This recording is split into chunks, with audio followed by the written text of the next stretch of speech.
it's great that you had someone to go back to help give you that reassurance that the decision that you made was right.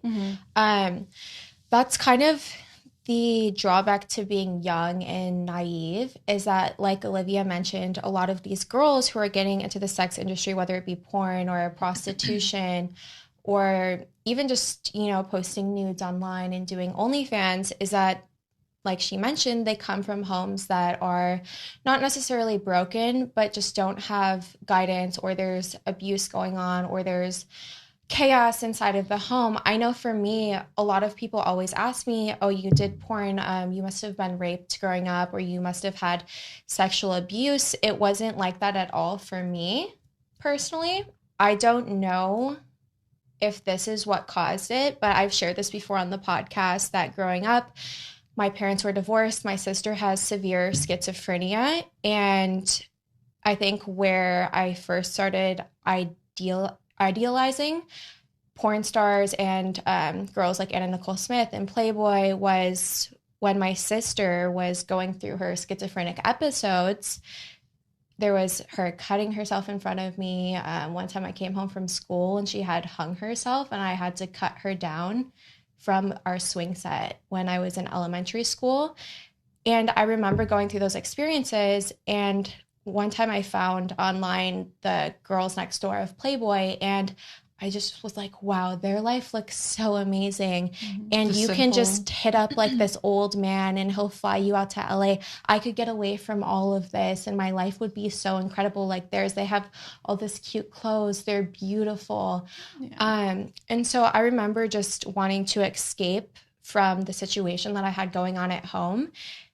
And I would just hide in a closet or in my room and watch that and just fantasize about being 18 and going and doing that.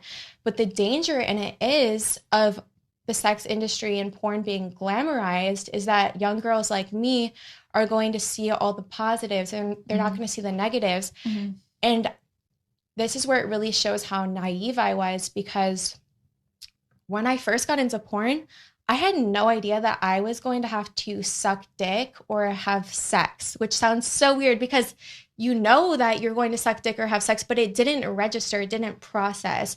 I really didn't think about the acts that I was going to have to do to become a porn star. You didn't think of consequences either because you just thought of the glamour of it, like you said. Yeah, it was all glamorized in my head. It was all, oh, I'm going to be this and I'm going to be that. But it was never, I have to do this to get there. And I think it's hard for the young mind to see that. And then there's also the issue of being young and naive and not knowing how to say no in certain situations. And luckily you, speaking back on your experiences, you clearly were raised right, or, had the confidence to say no, and you had someone to go back on to help reassure you that you made the right decisions. Yeah, because as well as you, I grew up watching Girls Next Door. I love Playboy. Growing up my whole life, I was like, I want to be a Playboy model. I want to do this. I was obsessed with it, just like you. I was in Indiana and sitting there bored, nothing going on, and I would watch these hot girls on TV, like the blonde, beautiful, the mansion, a pool, party, whatever they wanted. Yeah. And I was so obsessed. That's all I said to everyone every day. I'm like, I'm going to do this. I'm going to be in Playboy. But the older that I got, and my dad actually lived in Vegas, and we would travel out here, and I got more experience like in their life and in their world, and I got to see how it was. Yeah. So luckily for me, I did get to see kind of like both sides in a way that kept me from, before I turned 18, I was like, I actually don't want to do this anymore. Yeah. And what deterred you from those situations where you wanted to get a modeling job and it was told to you, oh, if you sleep with someone or you do this sexual act, you'll be more likely to obtain it? What deterred you from giving into those situations? I don't know if it was one specific thing. I think I just knew it was wrong. Because my mom always would tell me, like, your body is for you. Like, don't let someone try to convince you that you have to do specific things unless it's what you want to do. If someone has to tell you, oh, you have to sleep with me if you want this, my mom would always, remind me that I do not have to do those things. Yeah. So that's kind of it. And obviously my dad was the same boat. Did your mom ever have any background in like the sex industry or anything like that, or like experience? Because it seems, like she must have had some sort of experience going through something growing up that she would Thinking instill that I would never want my instill daughter that in to- you as like a young girl. I mean, she obviously hasn't opened up to me fully like that, but I Yeah. do know she did do modeling at a young age, and so then she could have had those pressures that you were speaking of. moved to Vegas in California and lived in Hollywood with my dad. He was a professional boxer, and when they were together, it was like the highlight of his career. He was world champion, and so she was around these celebrities and around that lifestyle. So luckily she was married and had my dad, but I think she got to see how women were treated and how girls were treated, and wanted to keep me away from it. Yeah. So I think that would probably be why. An interesting statistic that Alexa shared with me this morning. Do you want to tell them? Because I know you did the research, so I don't want to take your... No, so I was researching because someone actually brought to my attention that a lot of porn stars die from like drug overdose, accidental or on purpose, suicide, whatnot. So I'm like, I wonder what the average like life expectancy, what is it? Yeah, Life expectancy of a porn star is. And it's actually 37 years old, and that's like on average, obviously. A lot of them, if you look, die in their early 20s. Yeah. And then a normal person would live to be about 78 years old. So that just gives you an idea. It's like a 40-year gap. You have to think, why is the average life of someone who was in the sex industry or shot pornography 37 versus, what did you say, 78? Yeah. Like, that's insane. That's a huge jump. What do you think causes that? I definitely think a lot of these deaths are probably drug related, like you mentioned, or suicide. I think even like sex trafficking, like I think that's an issue. I mean, with homicide. Any countries that or any country that's legalized prostitution, the sex trafficking rates are way higher. I feel like that's common sense, but it's also very sad, you know. And I think just aggression, abuse that comes with being in the porn industry that women go through, it's a lot of trauma for them.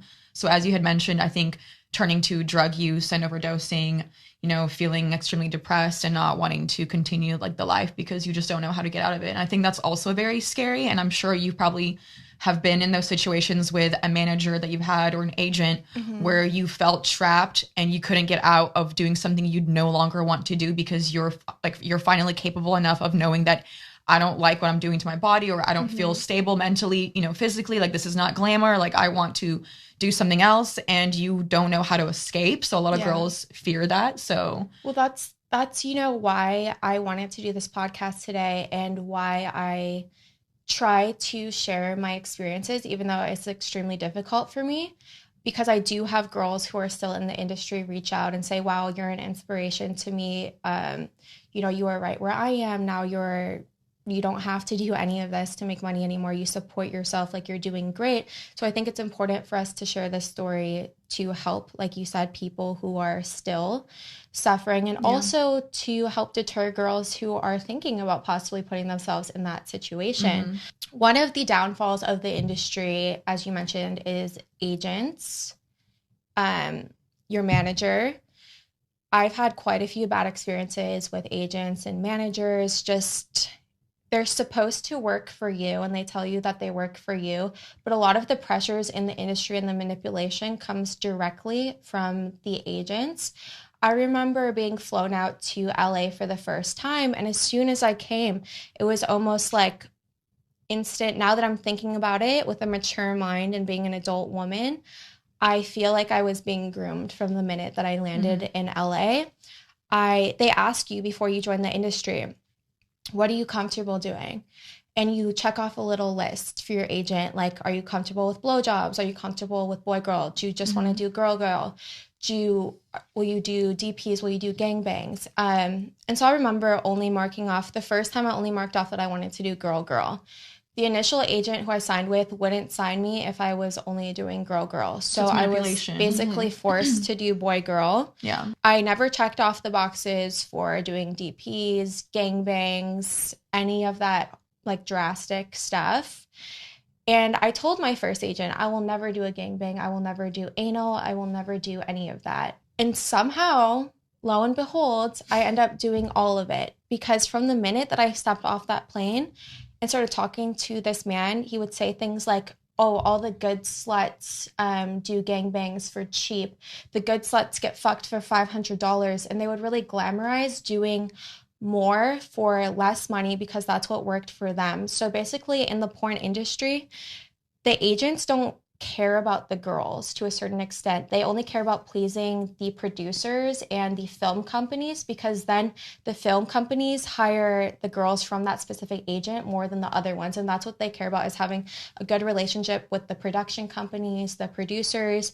So if the agent can get you to work for extremely cheap and do extreme acts, they're going to push you to do that. And these are 40, 50, 60-year-old men who have been working in this industry for 20 to 30 years. They know how to manipulate and twist up a young 18, 19, 20-year-old girl's mind to get her to do these things.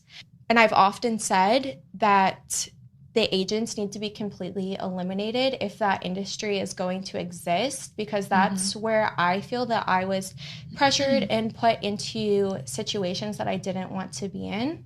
I also have to say, and just take full responsibility here, I technically, in the situations that I'll talk about later in this episode, I never claim rape. I never claim any of that because I technically never said no.